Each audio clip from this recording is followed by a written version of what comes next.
Well, here you have it, folks. We are on the floor of the Scottrade Center. The renovations, the construction has begun. We've got highlighted vests. We've got safety goggles on. We've got bald guys in hats, 2 of them. Right. And we've got a lot of fun to tell you about. So as you know, a couple of events just ended here at Scottrade Center. The renovation process has begun, and the building is essentially going to close down from now until the middle of September when an Ed Sheeran concert is coming back in. And we're going to talk a lot about that with the Group Vice President of Operations for the Scottrade Center, and that is Alex Rodrigo. Alex, tell us what they can expect and what's going to go on here. Yeah, Chris, these are exciting times, right? A lot of activity going on, fast and furious. To go back to that construction schedule, we start on June 26th, and we're going to go all the way through September 2nd, those 10 weeks. It's every day. If you've ever seen those home improvement shows where everything comes down to the last minute, we have roughly about 17 projects at the end of the day that have to be accomplished during that time. So, and this is probably one of the most visible, one of the most welcomed at the end of the day is anytime you have an opportunity to upgrade the technology, which is something that we're all dealing with, obviously, with our phones and TVs. This is a big one for us. This one is a big one for us, folks. With this scoreboard, which does look big behind us, but now, since Joe Louis Arena is done, and Little Caesars Arena in Detroit is going to be opening up with a new one, this was officially the smallest in the scoreboard in the National Hockey League being used. That's going to change. That's correct, yeah, it is. Actually, the new one will be anywhere between 2 to 2.5 times larger than what you currently see now. So not only that, but when you think of the resolution, the definition, the technology behind it, our partners that are helping us bring this to life at the end of the day, it's the same product that you'll see at Dallas with the Dallas Cowboys, at AT&T Center with the New York Yankees.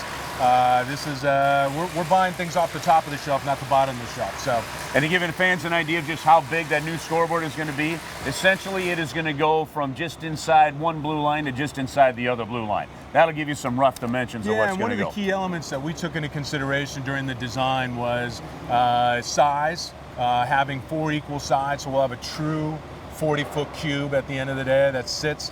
So it'll be an equal perspective and experience for everybody inside the bowl. But a lot of things go into the planning, right? So we have to think about, this isn't just about hockey.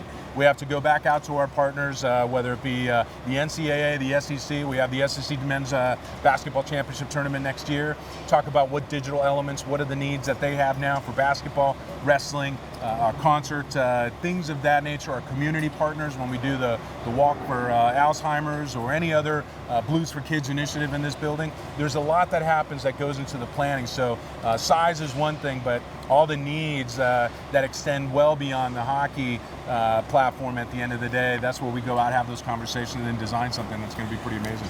All right, so we've talked a little bit about the video board you're going to see, but if you look around the arena here, on the front facade, right at the top of the upper level, or at the lower part of the upper level, I should say, is what they call a ribbon board. It's that LED board that things flash around, Alex. Is that going to be renewed as well? It is. You know, one of the things that we have to do in our building at times is convert from one element to the next, right? So we have a concert into wrestling, wrestling to basketball, basketball to hockey. And when you have tournaments and other business partners moving into the facility, one of the key elements is being able to convert the signage in the building back to a neutral element or something specific to them. So what we're doing is we're replacing the video board, the center hung, replacing the lower LED, all new technology, true 4mm, high definition. I mean, it's way beyond high definition. And then also, like I said, the resolution pixelations. But we're also changing all the digital elements. They're currently static signs now, where you see Toyota and Dobbs. What we're doing is on the foyers, on the bombs, exactly, where people walk in. So that'll all be digital elements as well. Wow. In addition to 3 other static signs that we have in the facility. So what ultimately is going to happen inside the arena is that at the flick of a switch, along with our amazing production team, we'll be able to incorporate different elements that either pump up the volume, get the crowd engaged, public safety messages, welcomes, thank yous, all those elements, and also for our corporate partners as well. All right, one of the other real important aspects in a building like this for all these different event folks is the lighting. That's another aspect that you're going to notice big time. So again, less glares off maybe the top of the bald heads, but lighting is key. And for all these events, it's one of the critical things, whether it's a concert, a basketball event, a wrestling event, a sporting event. Everybody comes in and one of the first things they want to know is how is the lighting configured and how does that impact the view of the show? It is. Well, it's a key element, and I can't stress how important that is. I think many people have heard, I know I've gotten a few comments about, are you really using a Windows 98 program to run your lighting system? It's part of the original equipment to this facility. So we're going to get 198 new lights, all LED, all sports lighting, the best technology that's out there. It's the latest technology that went into the T-Mobile Arena in Las Vegas, and it's being currently used throughout other arenas as well. And the critical piece about the lighting is that it's not just for hockey once again, but we have to re-aim, design that, color temperatures, all the different engineering aspects for both TV broadcast and in-game perspective. So if you have a player out there that's trying to, chase a puck, puck's up in the air, they've got to move, all these different elements have to come together in order to be able to design something. But then we also have to be prepared for NCAA, SEC, NBA. Because of the facility and its multi-purpose, we have to take in all those stakeholders' needs as well. And so what we're going to be able to do is update that old Windows program into state-of-the-art technology, and we are, I'm excited.